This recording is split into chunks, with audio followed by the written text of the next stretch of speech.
बिस्मिल्लाहिर्रहमानिर्रहीम, this is Daniyal Abuzar. मैं आप सबको क्रिक 92 के डिजिटल प्लेटफॉर्म पर खुशामदीद कहता हूं। मैं उम्मीद करता हूं कि आप सब लोग बिल्कुल ठीक ठाक होंगे। तो जनाब, पाकिस्तान और बांग्लादेश के दरमियान आज पहला टेस्ट मैच शुरू होना था, लेकिन ताहाल मैच शुरू नहीं हो सका। ये इसकी क्या वजह है, इसके बारे में आगे जाकर बात करते हैं। इसके अलावा तनवीर अहमद, मेरे फेवरेट, उन्होंने दोबारा से एक ट्वीट किया है। आप जानते हैं कि कामरान गुलाम और इब्रार अहमद को पाकिस्तान के टेस्ट स्क्वाड से रिलीज़ कर दिया गया था पहले टेस्ट से पहले ही। तो इस पर तनवीर अहमद ने एक ट्वीट किया है बड़े मज़े का, वो भी आपको आगे जाकर बताएंगे। लेकिन इससे पहले अगर आपको वीडियो पसंद आए तो इसको लाइक ज़रूर कीजिएगा, हमारे पेज को ज़रूर सब्सक्राइब कीजिएगा। अगर आपकी कोई एनालिसिस हो, आप कोई चीज़ ऐड करवाना चाहते हो या हमारी तरफ से कोई गलती हो रही हो तो कमेंट सेक्शन में ज़रूर बताइएगा।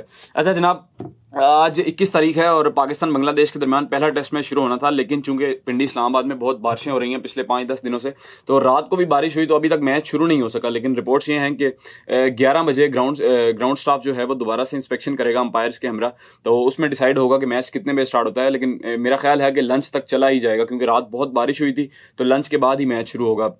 तो एक प्लेइंग 11 पर नज़र डालते हैं। पाकिस्तान टीम ने 2 दिन पहले ही प्लेइंग 11 अनाउंस कर दी थी और ये एक बड़ा अच्छा जेस्चर है। हम देखते थे कि पहले ऑस्ट्रेलिया और इंग्लैंड की टीमें टेस्ट मैच से 1-2 दिन पहले ही अपनी जो स्क्वाड होता था, प्लेइंग 11 होती थी, उसका ऐलान कर देते थे। तो ये काम अब जब से शान मसूद कप्तान बने हैं, पाकिस्तान ने भी स्टार्ट कर दिया है। तो it shows the confidence of the captain and team management in their team, कि वो कितने कॉन्फिडेंट हैं और उनकी सोच में कितनी क्लैरिटी है कि वो 2 दिन पहले से ही प्लेइंग 11 का ऐलान कर रहे हैं।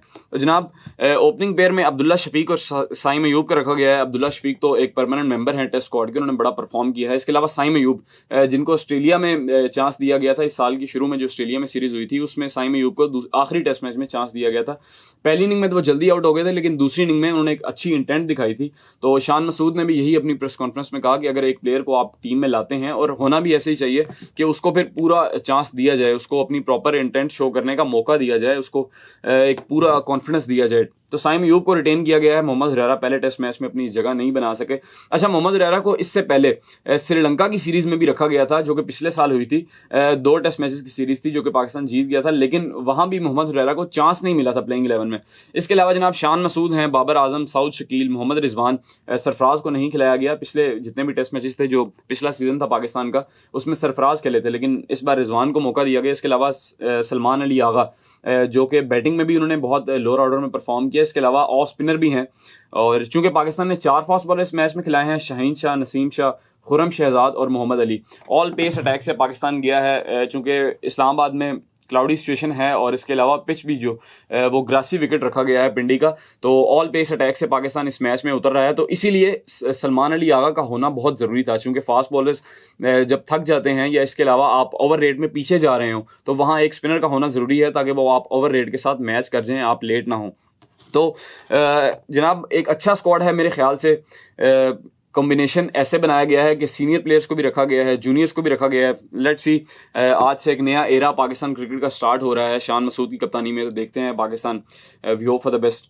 अच्छा जनाब, विराट कोहली के इंटरनेशनल क्रिकेट में 16 साल मुकम्मल हो गए हैं। 2008 में उन्होंने डेब्यू किया था अंडर 19 वर्ल्ड कप के बाद।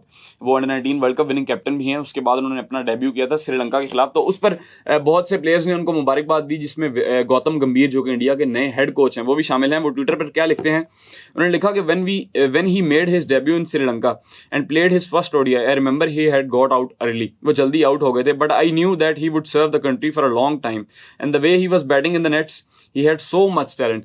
तो जनाब, आपको याद होगा कि गौतम गंभीर और विराट कोहली, पीछे उनकी बड़ी लड़ाइयाँ हुई थी, और वो गौतम गंभीर जो कि लखनऊ सुपर जॉइंट्स के कोच थे, और इसके अलावा विराट कोहली जो कि आरसीबी से खेलते हैं, तो वो मैच के दौरान 1-2 बार लड़े, पिछले आईपीएल में भी और उससे पिछले आईपीएल में भी, और इसके अलावा भी उनका बड़ा चैटर आपस में चलता रहता था। लेकिन अब चूंकि वो इंडिया के लिए खेल रहे हैं, गौतम गंभीर इंडिया के नए हेड कोच हैं, और Virat Kohli as a player India के लिए बड़ा सर्व कर चुके हैं, तो यहाँ पर उनकी जो केमिस्ट्री है, हमें श्रीलंका की सीरीज में भी नजर आया कि बड़ी अच्छी केमिस्ट्री उनकी दिखाई दी, और अब यहाँ भी गौतम गंभीर ने उनको कंग्रेचुलेट किया है। तो ये बहुत एक अच्छी चीज़ है कि जो कंट्री ऑलवेज कम्स फर्स्ट। आपकी जितनी भी लड़ाइयाँ हैं, लेकिन जब आप मुल्क के लिए खेलते हैं तो आप सब चीज़ें भुलाकर मुल्क के लिए आपको खेलना चाहिए। हमने रिसेंटली देखा कि शाहीन और बाबर का जो कप्तानी का मसला बना था, तो बड़ी नेगेटिव रिपोर्ट्स बाहर आई, जिसको देखकर बड़ा अफसोस हुआ, बड़ा दुख हुआ कि यार, आप एक मुल्क के लिए खेल रहे हैं तो कप्तानी के पीछे ये सब लड़ाइयाँ क्यों।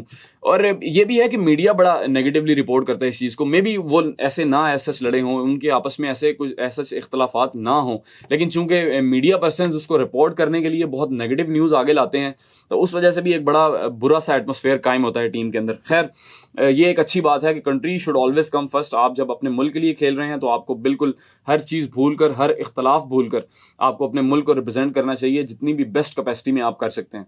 अच्छा जनाब, तनवीर अहमद की मैं बात कर रहा था जो कि मेरे फेवरेट हैं और बड़ी मज़े की ट्वीट्स करते हैं हमेशा।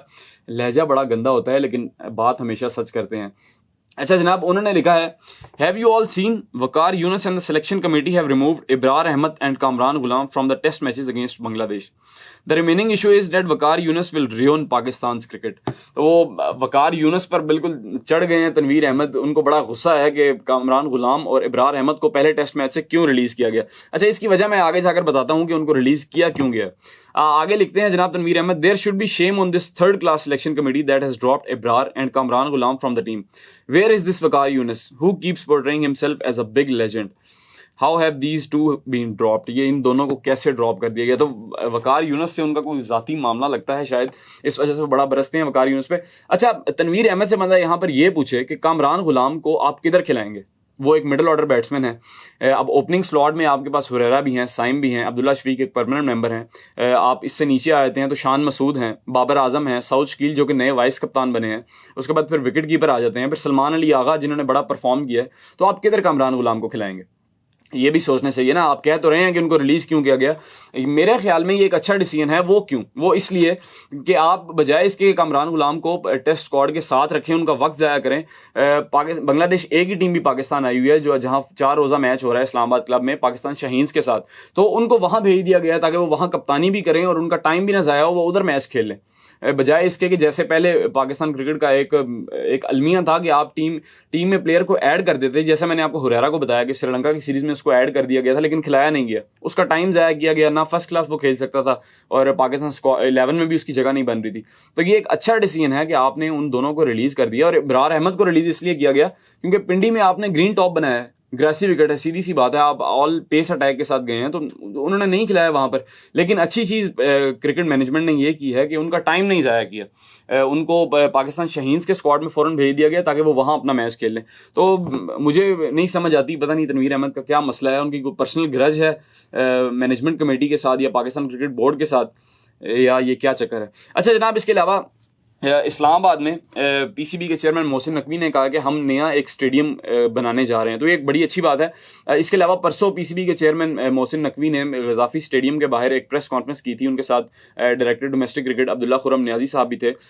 तो उन्होंने बताया था कि हम किस तरह इस स्टेडियम के रेनोवेशन प्रोसेस को चैंपियंस ट्रॉफी से पहले कंप्लीट कर लेंगे। उन्होंने ये भी कहा कि हमारे स्टेडियम्स में ना कोई काम के वॉशरूम्स हैं, ना कोई फैसिलिटीज़ हैं जो इंटरनेशनल स्टैंडर्ड से मैच कर सके। तो इस वजह से हमने ये एक डिसीजन लिया कि हम चैंपियंस ट्रॉफी से पहले, है तो बहुत मुश्किल टास्क, आपने तीनों स्टेडियम्स की 4 बिल्डिंग्स रेनोवेट करनी है, लेकिन मोहसिन नकवी ने यह कहा कि हम जो मेन बिल्डिंग है और जो मीडिया एंड है उसको हम कंप्लीट करेंगे सारे स्टेडियम्स के। इसके अलावा 1-2 स्टैंड्स भी हम नए बनाएंगे जो उसके बाद का ऊपर वाला 3D मॉडल है जिसकी छतें हैं और वो सारा कुछ वो चैंपियंस ट्रॉफी के बाद होगा।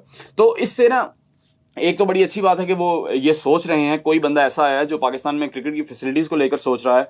और इस्लामाबाद में एक नया स्टेडियम ज़रूर बनना चाहिए, जिसकी वजह यह है कि ये इस्लामाबाद आपका कैपिटल है, यहाँ पर ज़रूर आपके पास स्टेडियम होना चाहिए। अच्छा, इसके अलावा मोहसिन नकवी ने ये जो बात की कि हम ये जो सारा प्रोसेस है रेनोवेशन का चैंपियंस ट्रॉफी से पहले कंप्लीट करने की कोशिश करेंगे, तो इससे बहुत से मीडिया पर्सन्स ने और बहुत से टीवी चैनल्स ने ये बात छाया की और गलत इंटरप्रेट किया कि शायद चैंपियंस ट्रॉफी डिले होने जा रही है, जिस पर बाकी बोर्ड्स ने भी बहुत ज़्यादा उसका रद्द अमल दिखाया। इंडियन बोर्ड ने स्पेशली उसके बारे में बहुत बात की और इंडियन मीडिया ने, माजरत बोर्ड ने नहीं, मीडिया ने बहुत ज़्यादा ये न्यूज़ शाया की कि चैंपियंस ट्रॉफी शायद डिले हो रही है, शायद आगे हो रही है। लेकिन ऐसी कोई बात नहीं थी। कल पीसीबी के फोकल पर्सन ने इस बात को जस्टिफाई किया कि नहीं, पीसीबी के चेयरमैन मोहसिन नकवी का ये कहना नहीं था कि हम चैंपियंस ट्रॉफी लेट करेंगे। उनका कहना यह था कि हम 2-3 फेजेस में इस रेनोवेशन प्रोसेस को लेकर चलेंगे। कुछ जो रेनोवेशन है, कुछ बिल्डिंग्स हैं वो चैंपियंस ट्रॉफी से पहले कंप्लीट हो जाएंगी, यानी कि ग्राउंड्स को इस काबिल कर दिया जाएगा कि चैंपियंस ट्रॉफी आराम से वहां पर खेली जा सके विद गुड फैसिलिटीज। तो बाकी जो प्रोसेस है वो चैंपियंस ट्रॉफी के बाद कंप्लीट होगा, जो पूरा 3D मॉडल है जो मैंने आपको पिछले व्लॉग में दिखाया भी था। अच्छा जनाब, बाबर आजम 3 मेजर माइलस्टोन्स के करीब पहुंच चुके हैं। वो 3 नए रिकॉर्ड बनाने के करीब हैं इस बांग्लादेश सीरीज में। हम उम्मीद करते हैं कि वो ये बना सकें। सबसे पहले तो उनको 102 रन चाहिए टेस्ट क्रिकेट में 4000 रन बनाने के लिए। इसके अलावा वो पाकिस्तान के पहले बैट्समैन भी बन जाएंगे जिन्होंने तीनों फॉर्मेट्स में, यंगेस्ट प्लेयर हैं जिन्होंने 4-4 हज़ार रन स्कोर किए हैं। इसके अलावा उनको 228 रन चाहिए वर्ल्ड टेस्ट चैंपियनशिप में 3000 रन स्कोर करने के लिए, तो ये भी पॉसिबल है इस सीरीज में। इसके अलावा उनको 339 रन चाहिए अक्रॉस फॉर्मेट्स, यानी कि तीनों फॉर्मेट्स में 14,000 रन का हिंसा अबूर करने के लिए 339 रन उसको चाहिए। तो we wish best of luck to Babar Azam कि वो इस सीरीज़ में ये तीनों रिकॉर्ड्स तोड़ें और पाकिस्तान का नाम रोशन करें। तो जनाब आज के लिए इतना ही, मिलते हैं आपसे अगली वीडियो में, शुक्रिया।